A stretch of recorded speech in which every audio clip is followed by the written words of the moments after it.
हुकूमत ने फैसला कर लिया है कि गरीब को किसी सूरत चैन से नहीं रहने देना। तनख्वाहदार तबके को टैक्स रिलीफ का ऐलान लॉलीपॉप साबित हुआ। शहबाज एंड कंपनी ने IMF की एक और फरमाइश पूरी कर दी। बजट तकरीर में किया गया ऐलान अमली निफाज से कबल ही वापस ले लिया। टैक्स छूट अब सिर्फ 6 लाख सालाना से कम आमदनी पर होगी। शाही फरमान के मुताबिक हर माह 50,000 रुपए कमाने वाला भी 2.5% इनकम टैक्स अदा करेगा।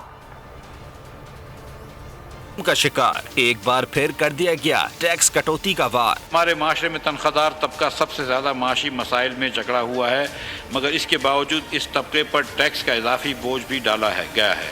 लिहाजा हमारी हुकूमत ने तनख्वाहदार तबके की माशी परेशानियों का इजाला करने के लिए टैक्स छूट की मौजूदा हद 6 लाख रुपए से बढ़ाकर 12 लाख रुपए करने की तजवीज़ की है। सैलरी पर्सन्स को दिया गया लॉलीपॉप मुंह तक जाने से कबल ही छिन गया। पहली बार लाख से कम आमदनी पर टैक्स छूट का ऐलान किया, फिर खुद ही यू टर्न ले लिया।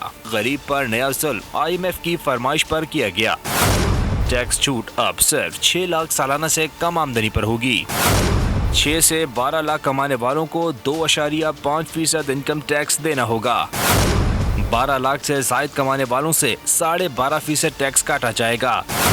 24 से 36 लाख आमदन पर 1,65,000 फिक्स। 24 लाख से ऊपर 20% इनकम टैक्स होगा। 36 से 60 लाख कमाने वाले 4,05,000 रुपए देंगे।